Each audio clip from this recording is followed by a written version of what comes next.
Well, good morning, one and all. Welcome back to the GT Cup Europe Championship. For the first time since Misano, we're about to go racing here for the next step in our quest to decide a champion. And we are well and truly now into the second half of the season as we descend here to the warm temperatures of Le Castellet and the Porsches and the, well, GT Cup cars in general now making their way out onto the racetrack. At the moment, Jurian de Back, Paul Meyer, your championship leaders, and looking to continue their great run. Though I must say, in the last couple of races, last round, indeed the last couple of rounds, Simone Ioquinta as well as Ludovico Longoni proving to be quite the force at the moment. Can they carry that momentum through Paul Ricard, though? Monza and Barcelona, we will of course find out very soon.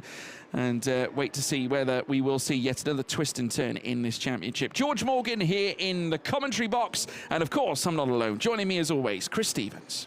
Hello, George. And yeah, three-horse race in the championship now after ZRS Motorsports took back-to-back victories in Misano last time out. Feels like it's been quite a few races, or a few weeks since we last saw these cars out in action. They weren't with us in Budapest. And of course, we go on the summer break after this round as well. But we are into the second half of the season, as you say, with three teams fighting for the championship. And one of the championship protagonists, the number one Fimes team car, is going to be on the back foot today. Pietro Deli Guanti is going to be qualifying the car today, but he goes into this one with a 5-place grid penalty for causing that collision right at the end of the race in Misano a few weeks ago. Not to mention as well, they still have 10 seconds of handicap to have to burn off as well.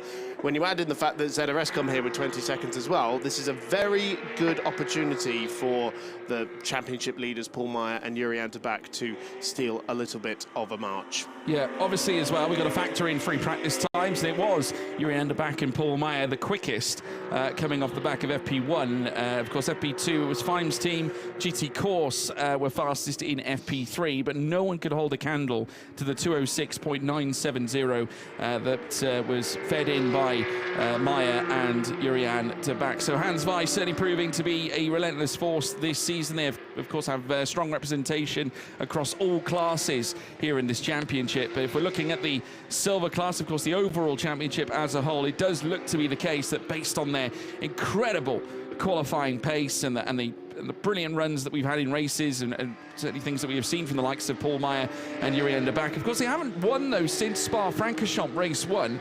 So maybe a little bit of the hoodoo creeping in, Chris. They'll have to correct that, try and get back to grander and greater territories here in the remaining 3 rounds. It is Paul Meyer at the wheel of the car for this Q1 session, so that will be a very rapid car indeed. So Pietro Deli Guanti, as we mentioned, qualifying the number 1 car. In the ZRS car, it's Ludovico Longoni. And then we have a few other potential contenders. Borja Garcia has been very quick in that GT Course car that leads the Pro-Am Championship, for example. Car at the head of the queue we can see here is the guest-entered Seblaju Racing 888 machine, Stefan Paran at the wheel of the car for this Q1 session, and sharing the car with the young Andorran Enzo Juli, the French GT4 champion of a couple of years ago. As we see the bi-race car making its way back out onto the racetrack. I think just a quick check of the car on that outlap, and then coming in to start his qualifying proper. Yeah, well, we now watch them make their way around the early knockings of this racetrack. We're now panning our cameras across against Nelson Marcondes, who's currently down in 13th at the moment, before then heading into Evgeny Leonov, who we're riding on board with at the moment for the Volcano Motorsport team. Currently 3rd fastest in our timing screen right now. Ian Rodriguez, though, quickest at the moment in the 75, after 2 purple sectors now. In the initial first sectors on this very lap that he's about to post, we should see a further representative time come in from Rodriguez very shortly. And Evgeny Leonov promoted to the overall podium after the penalty for the 27 Fimes car in Misano post-race, and that was for the contact with Jurian de Back that spun him round on the safety car restart. So I was catching up with Jurian yesterday, and because we never quite got the answer just from the pictures about whether he was pushed or whether he jumped himself, but it was contact with the 27. They picked up a time penalty post-race and lost their podium finish, handing it to this man, Evgeny Leonov, his first podium since returning to the championship. And he's just gone fastest as well after a purple final sector at 2:09.848. It looks like Ian Rodriguez, after going purple inside the first two sectors, coming straight into the pits. Lars Zanen now pops into second fastest in the Pro-Am class. And overall now sits second fastest, will be on that front row if he remains there. Obviously a long way to go, and things will change as Stefan Pelin now moves into third. In the treble eight is now Jose Barros moves into fourth. Barros also looking for a strong weekend. And Pedrera now into sixth as well. Deli Guanti is also in the pits at the moment as Van Zveerden moves into eighth fastest. The time's now coming in steadily. Leonov now going purple inside the first sector. In terms of previous results, obviously we touched on Jurien de Back and Paul Meyer not necessarily winning in the last three races in this series. Obviously they haven't won since Spa-Francorchamps, but also chasing an improved performance. Matteo Levisi, though I will say this, the good thing for Levisi and Deli Guanti, they have been relatively consistent in terms of their point scoring efforts. They haven't featured outside the top two in 4 of the races. Every race they finished, basically, they finished inside the top 2. Though I will say, a bit of a stain was that incident at Portimao that saw them not classify at race 2. I did just mention, actually, they haven't finished outside the top 2. They did, in fact, finish 15th back at Misano in race 2. But still, nonetheless, they need a bounce back here. Yes, but technically, I didn't know they were classified. I don't think they actually crossed the line, though, after that crash for Deli Guanti. And then the one in Portimao was obviously the one that were wiped out by the sister car. So they have been, though, incredibly consistent when they do meet the checkered flag. So lots of podium finishes, and yeah, for the first 2 races, it was all about them and the Hans Weiss car, wasn't it? But ZRS has very much thrown their hat into the ring. But de Back and Meyer have still kind of got their drop scores in hand, whereas the other 2 cars have already had 2 non-scores. Yeah. So we see Evgeny Leonov just lowered the benchmark a little bit further into the 2:08 now. We've had a few lap times being deleted, but Lars Zanen now to the top. We're still a couple of seconds away from what we saw in free practice, so that's still a little bit of time to find. And in fact, Lars Zanen has another lap time deleted there. That's his second one, so neither of his laps so far have counted. See Stefan Paran go up to second, and then usurped by Jose Barros, the young Portuguese law student I found out yesterday. So we've got our very own Harvey Specter on the grid, and Rick von Zijverden. I had that verified yesterday. I had to double check. I said, I know I've asked you before, but just give it to me again. And yeah, Rick von Zijverden is how we should be saying it, apparently.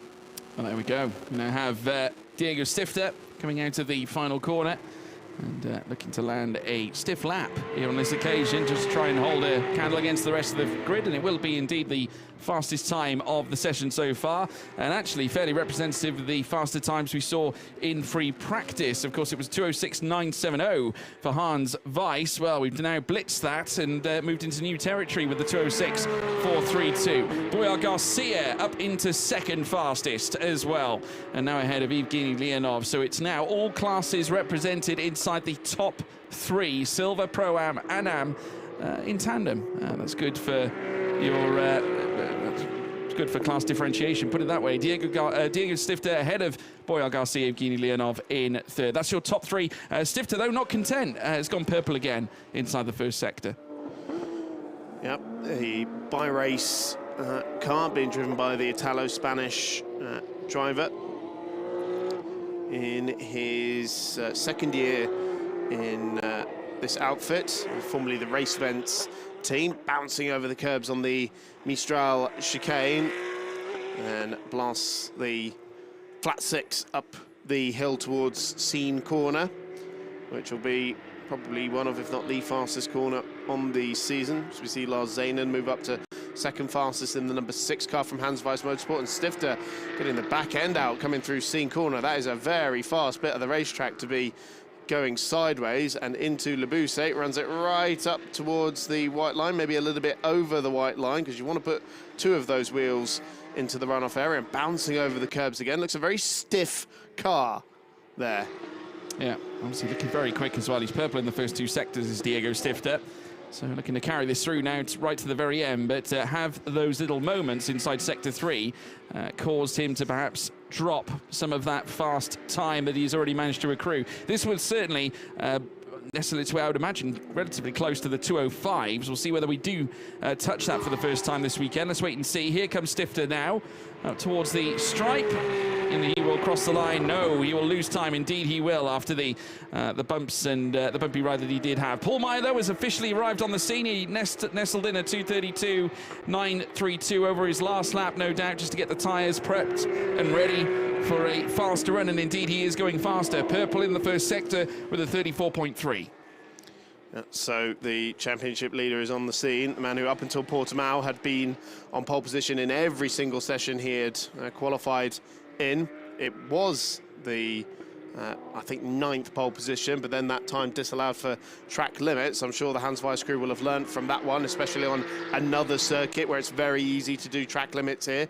And it is not purple in the middle sector on our timing screen, but it is still up on Stifter's provisional pole time, as we see the Dutchman at work, spending so much time in Carrera Cup machinery in this championship and Carrera Cup Benelux and Creventic competition as well, where he's been teammates with Stefan Perrin at the Seb Lejeune crew, but here with the Hans Weiss Motorsport team, where they have been extremely strong in their first season of competition here, and out of Virage Dupont here and up towards the timing line. Is this going to be fastest for the championship leader? Yes, it is, by 0.7 of a second. And we do enter the 205s as well, so that is now a gap of just under 0.7 of a second. Diego Stifter now in second and firmly there as well. No improvements across the first 2 sectors for Stifter, but he is up across the whole lap that he initially laid down. So a personal improvement across the lap, as we now see Rick Zyverden now move into 7th, 208.101, and that is 88 ahead. 88 thousandths, I should say, ahead of Leonov at the moment. Pinheiro now moves into 6th out of Pedrini. As we now take a look at Lars Zanen, now making his way down through towards the chicane in the middle of the straight. Of course, elsewhere, purple middle sector for Giacomo Pedrini here this time, 37.9. Paul Meyer going quicker again with a 34.2 inside the first sector. Just taking a lot of curb there, did Lars Zanen, thrusted him wide, coming through that midway chicane as you make your way down the Mistral straight. Here comes Paul Meyer, who's now taking a more pointed approach, coming through the halfway point on that Mistral straight, getting those tyres onto the left-hand curbing. Steady Guanti goes into 3rd fastest with a 2:06.549. Rodriguez pops into 6th place, and a mighty 4 1/4 tenths found here from Paul Meyer as he now makes his way into the 3rd sector. Deli Guanti, though, by the looks of it, time deleted. He's been dropped to the bottom of our timing screen, so they can't afford to stay there much longer because we've got 6 minutes and 30 or so seconds to go. Meyer looking to once again devastate this timing tower, this contingent of cars that are fighting over the GT Cup Europe Championship this season. Confirmation that car 1, the time of a 2:06.549, deleted for track limits at turn 7. That is actually coming out of Sector 1 into Sector 2 proper, the start of the Mistral Straight. But Paul Meyer now looking to levy yet further delta between himself and Diego Stifter. Last lap was a 2:05.737. What's it going to be this time across the line? It's a mighty 2:05.564 for Paul Meyer. Purple across the lap, purple in the first 2 sectors. Could not quite find additional improvements in Sector 3, but that's enough to rubber stamp his position by over 8.5 tenths. Yeah, mighty effort there from Paul Meyer. Just under 0.6 of a second left on the clock. And so it is Paul Meyer, Diego Stifter and Borja Garcia, your top 3 at the moment. So Hans Weiss Motorsport ahead of Bi-Race, ahead of GT Corsa. Garcia on the Pro-Am pole provisionally. Pietro Deli Guanti's on a very good lap here, 2 personal bests so far. This will be his, hopefully, first legal lap of the session. And hopefully Leandro Martins in the bright yellow LMR Porsche ahead of him does not get in the way, actually dives for the pit lane, and so that's still going to have just put him off ever so slightly, I'd have thought, coming through the final corner, or the penultimate corner, into Virage Dupont. So where is this going to put Pietro Deli Guanti? Remember, he's got a 5-place grid penalty to serve after this session and goes top. Where did he find that time? That was extraordinary. 34 thousandths better than Paul Meyer, but Meyer returning the serve. Fastest in the speed trap. He's purple as well in the first sector, so we're going to be seeing these two title contenders exchange once again. Here this time across the circuit of Paul Ricard in Le Castellet. We're here in southern France for round 4 in our season's campaign here in 2026. Meyer looking for championship success. Raced here with Laura van den Hengel last season for Burgers Motorsport by Hans Weiss Motorsport. They took pole position in qualifying 1 12 months ago, and Paul Meyer looking to do the same again, though Deli Guanti really proving to be a very formidable opponent here in this case, and Deli Guanti incidentally finding green again in sector 1 with a 34.2. Not quite though the fastest first sector that Paul Meyer has managed to lay down, though Paul Meyer, I must say, did not manage to improve in the middle sector. Still carries though a fast lap across the board so far. Makes his way though across the line. Can he restore himself to the top? Yes, he can. And that is 2/10 the difference between the top 2 in the classification.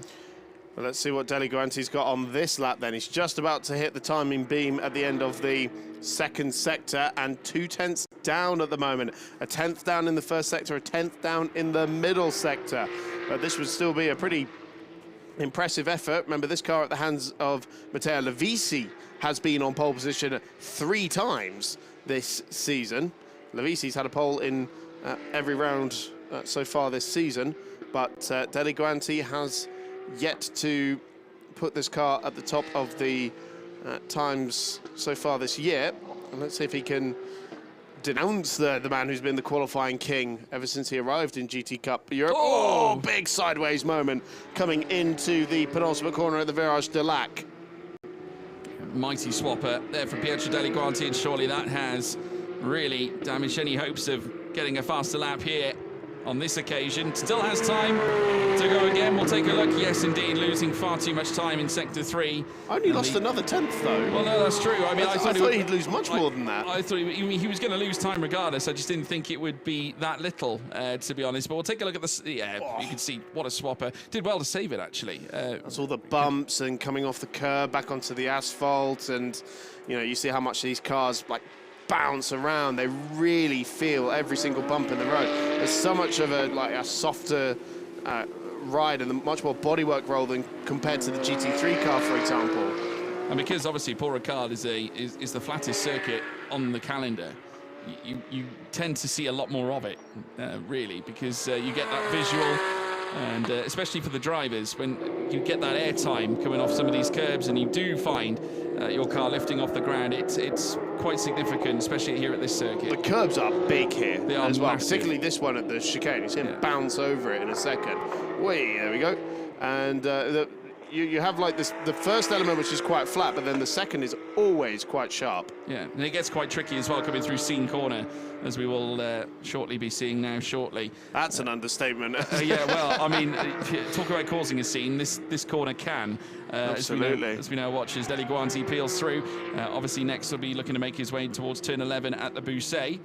Here is Rodriguez, who currently sits in 3rd, 206.032 in Pro-Am class. Yes, the reigning champion back with us at Ebby Motors, entering a 3rd car for this weekend for their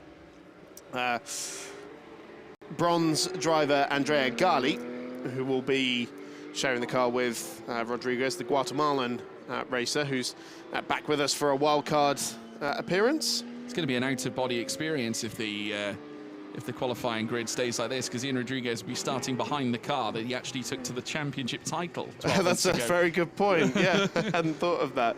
A new operating partner for that Farms team this year, which is the Ebby Motors squad. So different people running the car this year, but still a lot of speed out there. So Rodriguez into pit lane, and several other cars into pit lane as well. Paul Meyer still circulating out there on the racetrack, but not lighting up the timing screen at the moment. So we're into the final 20 seconds of the session, so the checkered flag will be out soon. And Meyer not setting the world alight. No personal best so far on this lap, but I think we can confidently say it's the 3rd pole position of the season for Paul Meyer. And then Leandro Martins, your top AM driver, in 9th position for the LMR squad as well. So lovely job there done by the Portuguese racer. Yeah, brilliant stuff. Checkered flag now officially out. The session comes to a close. Paul Meyer unchallenged at the top. Deli Guanti did his best, but unfortunately 2/10 was all he could. Well, that was the gap at the end of the day, and that's as close as he got. So we now await the cars to come into Parc Fermé and into pit lane to just park up, and obviously will have their eyes transfixed on the race coming up later on this afternoon. But it's the incredible Dutch driver, Paul Meyer, top of the tree, once again, chasing a 3rd win of the season. So that means Rodriguez will be promoted to the front row after Deli Guanti's grid penalty. So Deli Guanti will be starting from 7th alongside the sister car, the 27. Yeah, so work to do for them. And, anything can happen in GT Cup Europe, because we've seen moments occur where penalties are issued, or grid penalties, and you can immediately fight for those places back. You never know, safety cars, they can happen. As the drivers make their way in, the checker flag being waved. And the cars now are bringing it to a close. Couple of final laps coming into play. Giacomo Giobergia going 12th fastest. Bernardo Pinheiro in P10 as well, taking the stripe.